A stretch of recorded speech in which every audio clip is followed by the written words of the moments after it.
Okay, I'm going to recap my trade from yesterday. So on the left side here, I have the chart for the option that I took.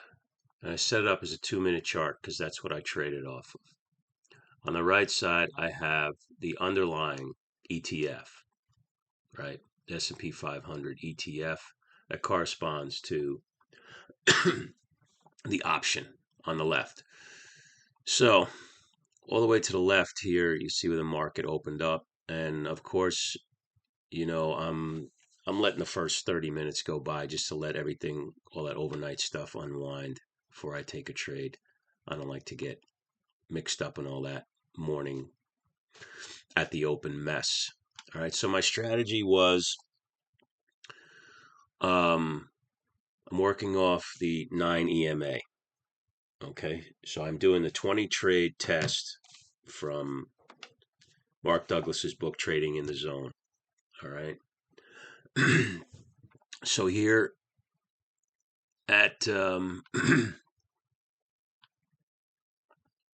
so we had two green candles right here come above the 9 EMA, which is this blue line here. The yellow line is the VWAP. So we had the two green candles close above the 9 EMA, right? And I went long here at 12 minutes after 10, which corresponds on the left side to right here. I went long at $5.96, 5 contracts of the 558 SPY calls. All right. Now, the strategy is to stay in this trade as long as you don't have two candles closing below the 9 EMA.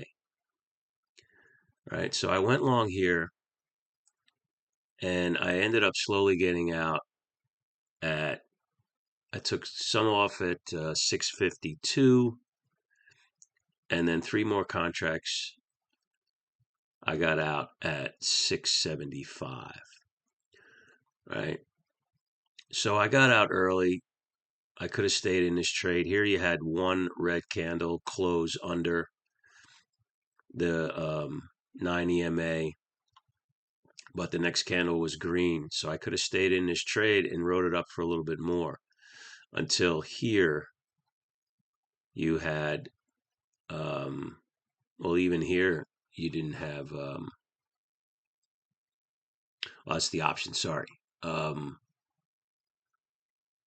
So here, you didn't have two red candles closing until,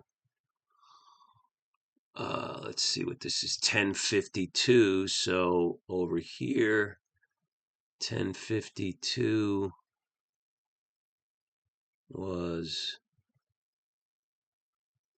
right here. So yeah, I would have gotten out of this trade at 673 anyway. So that even though I got out at 652 and 675, really based on the two red candles going under the 9 EMA, I really would have gotten out right here at 1052, where the option was trading at around 675 anyway. So what are we going to do today? So today is FOMC. Now my one of my rules is I don't trade on FOMC. Okay, so I'm going to walk away from the market. I'm going to come back at 1:30, see what's going on. I'm not going to do anything from the open till 1:30. I'm going to come back in, take a look at everything, and at that point see what I want to do.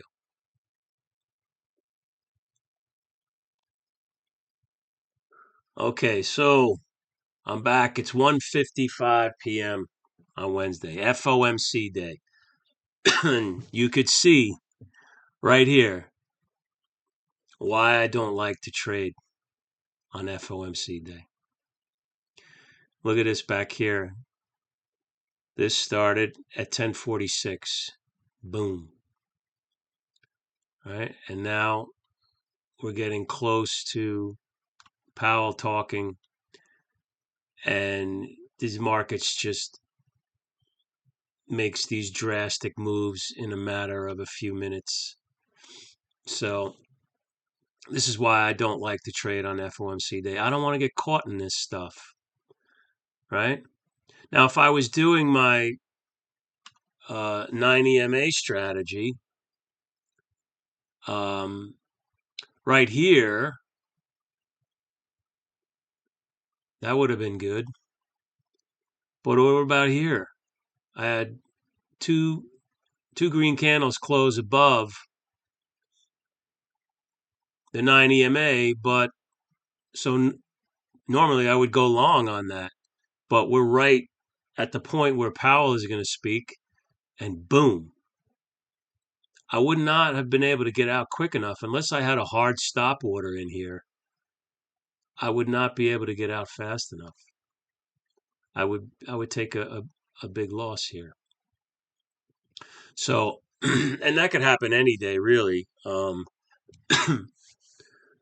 But especially on FOMC day.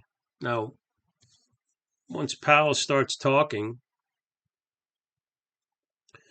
the market can go back the other way in a matter of seconds. So that's why I don't like to trade on FOMC day. So today is a no trade day. Tomorrow's another day. FOMC, what is it? It's once a month, out of what, 240 plus trading days available. If I don't trade 12 of those days, if I stay out 12 out of 240 plus trading days, what's 12 days? So I get the day off and I go do whatever else I want. All right. So no trading today. We'll be back at it tomorrow.